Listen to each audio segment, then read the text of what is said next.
Alright, this gameplay is just about creating a system and being part of a system. My team currently, as you see the team going up against 0-0. Don't know what to expect from them. You see our record, pretty good record. Haven't lost. The one loss came off a disconnect. So you see us been playing. If you've been watching my videos, you see what we've been doing. This video is just specifically designed for systems. It's amazing to me to see what my team has accomplished so far. I want y'all to keep in mind this entire video, the entire video is going to contradict everything I'm about to say about that team because we are about to straight get our ass whooped. Like the whole time you're going to hear me talking, we're getting our ass whooped. By some of the simplest shit, the team, you know, I'm going to be honest with you, I don't think they was all that good. I felt like we should have blew them out by at least 30.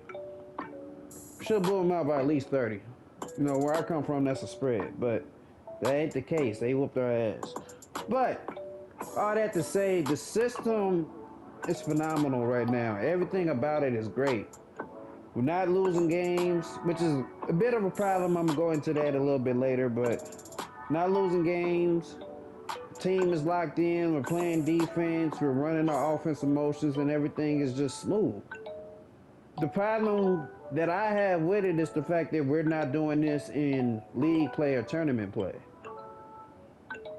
So, the system itself, I run 5 out. I can run 3 styles, right? I can run 5 out, I can run 4-1 pick and roll, and I can run 3 out, 2 in.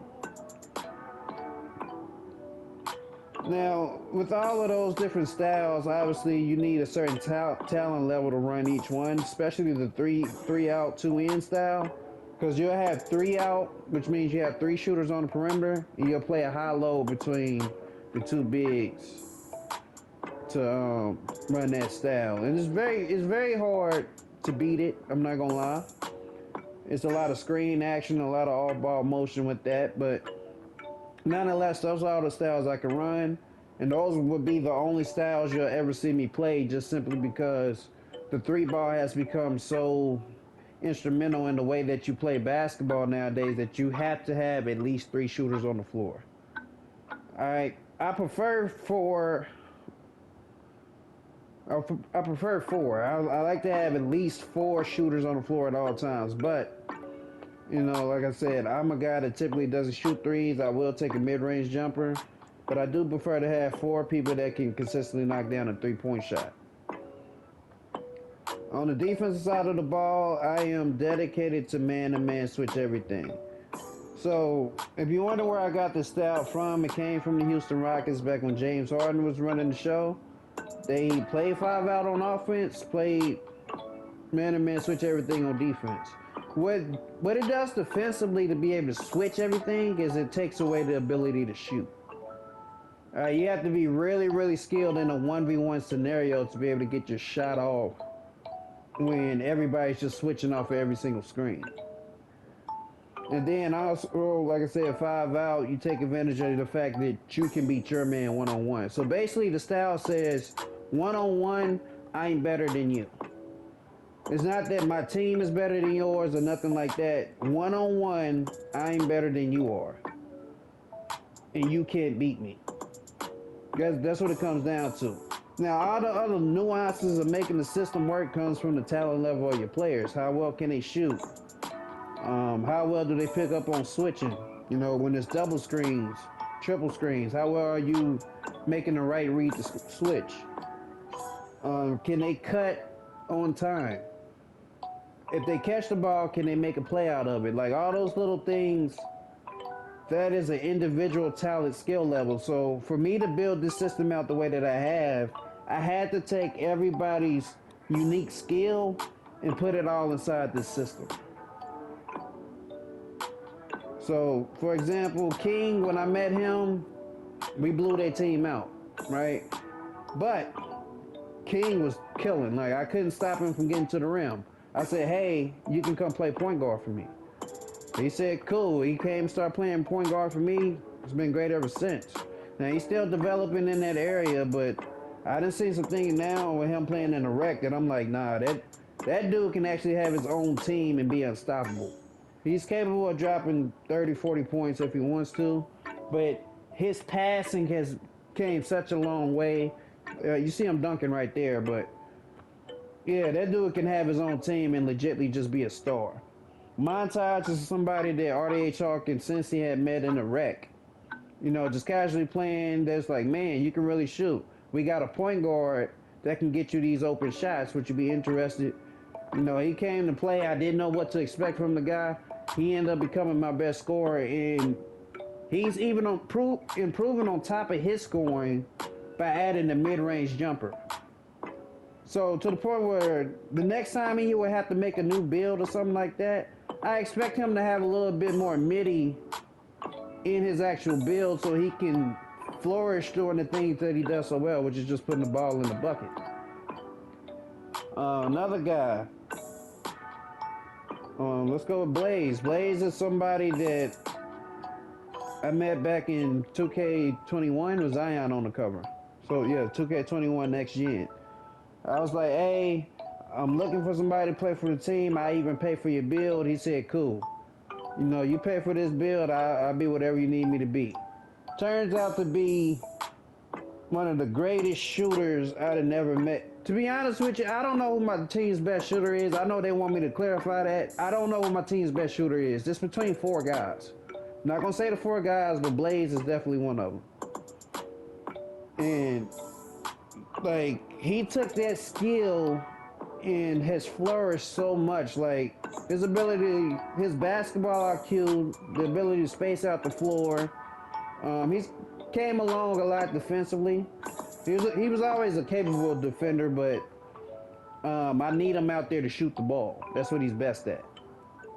But you take these different skills, these different skill sets, and you put them inside the system. Like, I know who my stronger and weaker defenders are. I know who my stronger and weaker rebounders are. So when we play different zones, we play different strategies, I will put people in position to be successful.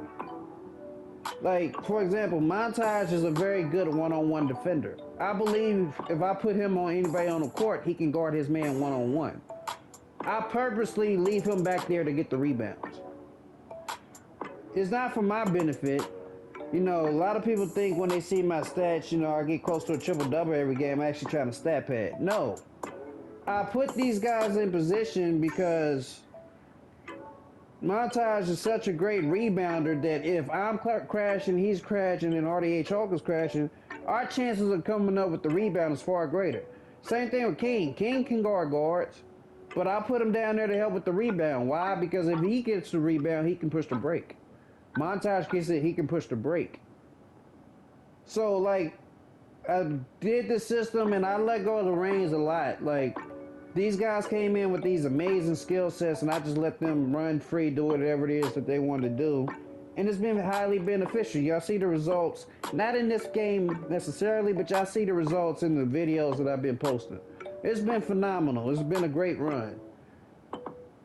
Here's the counter side of that. I need us to lose. Y'all like, what? Who wants to? I need us to lose. The one game that I posted that we lost, the problem with that game is I wasn't even mad at that game. I'm literally been coming into these games not playing with boost. I'm the main one always preaching, be the best version of yourself. The main one. I'm not using boost.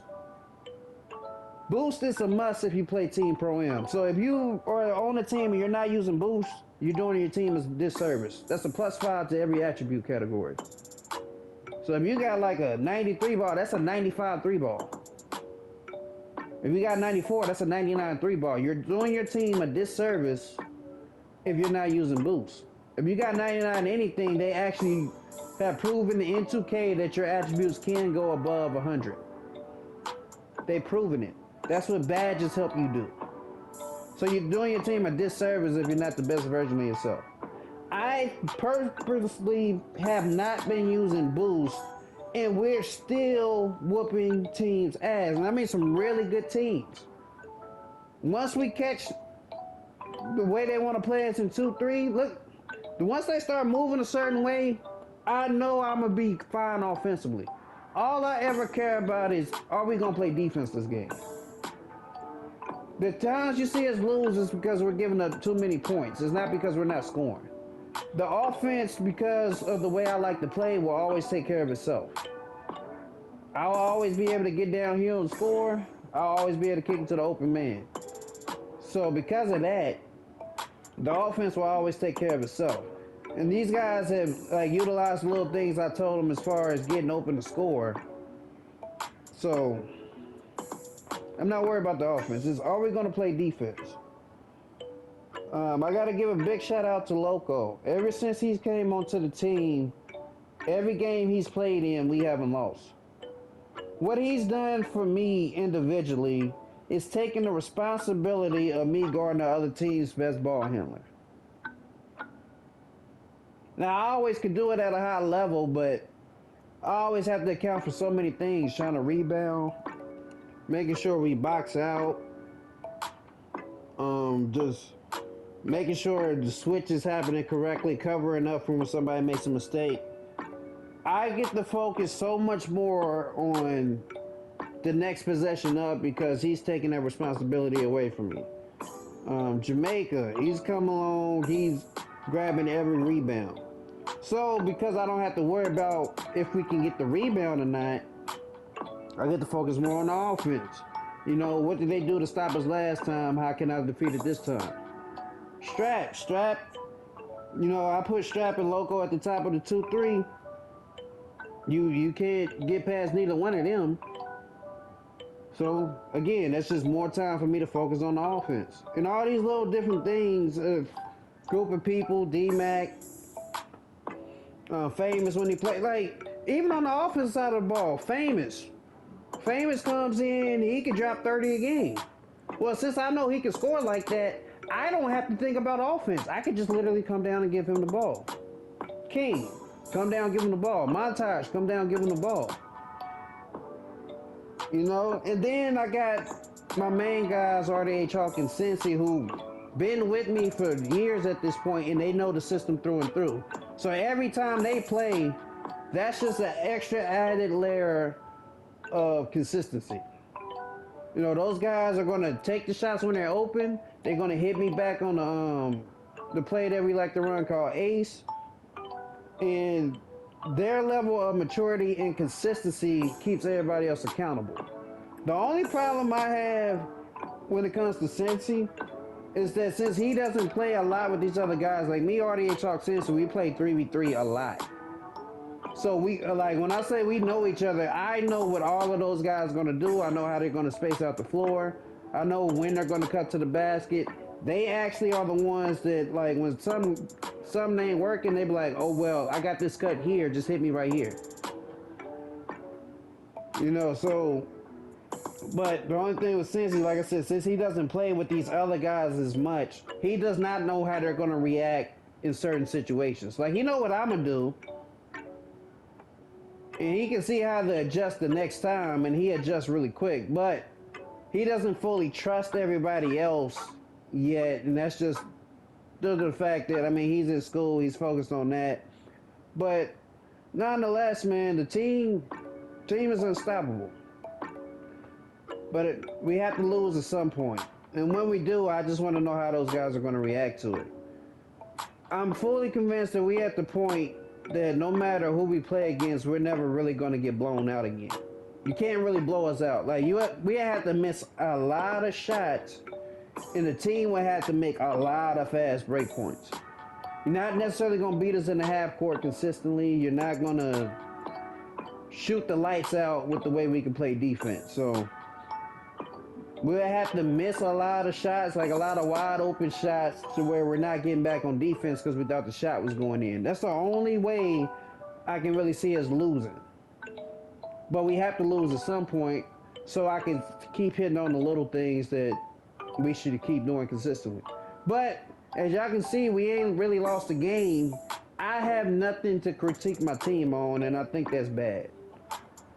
I'm not used to this feeling. That's why I think it's bad. I don't know what else to say. The team does everything I ask of them.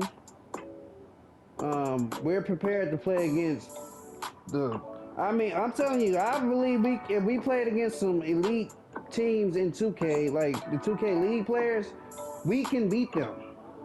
We're good enough to beat them. All right. The only thing that's going to come down to, I'm gonna be honest with you, I looked at it. The only thing that's going to come down to is, can I still score the way that I normally score? Like if they have a player with 99 perimeter defense, 99 steal, and a 99 block, and they put that guy on me, to the point where no matter what I'm trying to do, he can just box me up and then, you know, drive back, take away the pass lane, still do things like that. He had to be the greatest defender of all time, pretty much. And there's some people out there that's that good. That's why they in the 2K League. But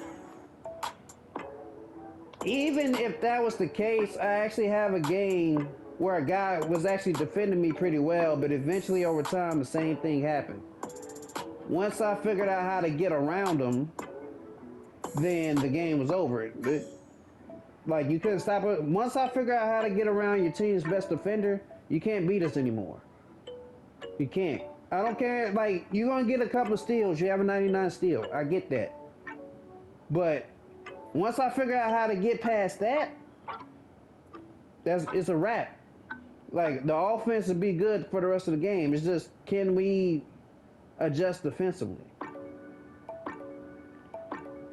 So as you noticed throughout this game, as I've been talking, yes, we were getting our ass whooped, but as we get closer to the end of the third quarter, the game is kind of back in hand. We're back in neutral. That was just an adjustment. I was very pissed off. I actually ended up having a cold ring this game, but I was pissed off by the way teams were scoring. This is all they did, was throw the ball back door, and my team act like they couldn't steal the ball for shit. Like, I don't know what the fuck we was looking at. I don't know where our thumbs was actually located on the controller, but that was some bullshit. There's no way a team should ever beat you by just doing back doors all game. All you gotta do is back up and steal it. Easier said than done, yes, but if you see them constantly scoring the same way, there's always a zone that takes away the way that they're scoring. I promise you. I promise you. Especially if a team doesn't have good spacing. So if a team runs 5 out with terrible spacing, guess what? You can play boxing 1. You can also play a 3-2. Now each zone has its own different responsibilities to it as far as how you should play it, but trust me, there's always something out there for everybody. In this particular game, boy, I think me and my team, this is like probably the most I ever yelled at my team. I didn't really say much. My mic was off most of the time because I was too frustrated. But I told them, like, we was down by like 19 points. I told them, like, shit, I don't give a damn what the score looked like. I'm not giving up. Typically, losing a game like this, these would be the games that derail all the momentum that the team would have, because we have beaten way better teams and way better competition just to lose to somebody this sorry. And that means our consistency was bad. So, hey, it is what it is. I'm just glad that we fought back. I told them, man, I'm not giving up on this game. Look, man, all we got to do is take away the back door. So we end up switching to a 2-3. I played the middle of the 2-3 just so I could take away that passing lane steal. And that was the result of us coming all the way back in this game. I mean, outside of that, I mean, like I said, we probably should have blew this team out by 30. But now, yeah, man, I'm proud of my guys. I'm excited for the next chapter of us. I'm actually putting together a league, so because I'm putting together a league, that's kind of where all my time has been consumed. So if you haven't seen uploads that's consistently, that's why. I do try to get about 2 to 3 videos a week out.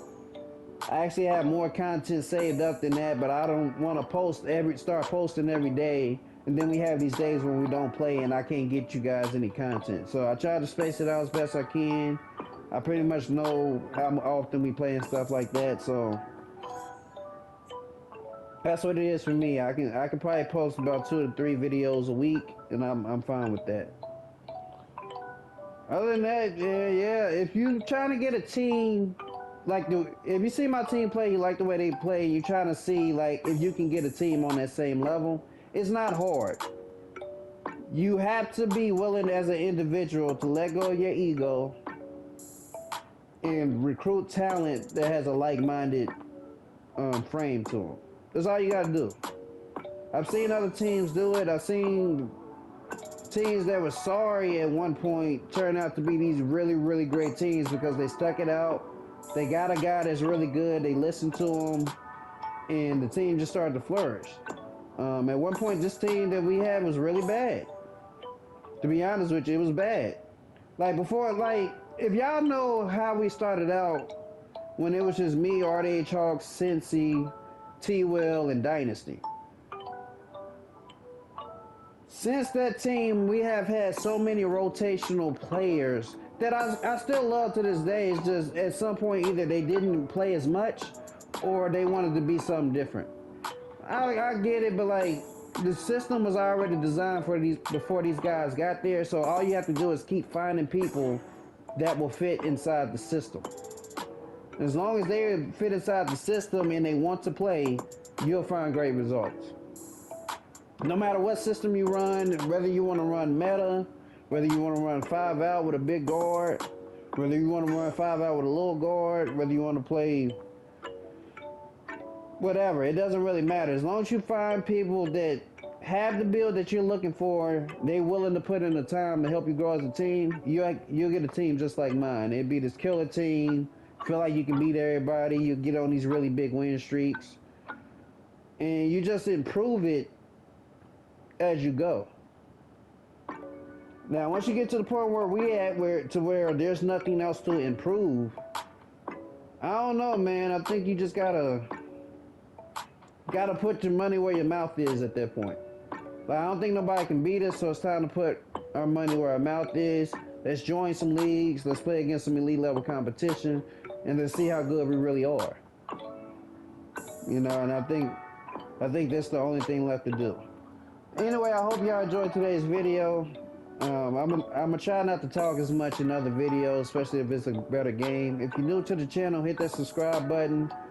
You know, we're real close to 50. I mean, we're 1 away from 50. So, you know, after 50, we gotta go for 100. Also, do me a favor, like the video. The more likes I get, the more people actually view the content.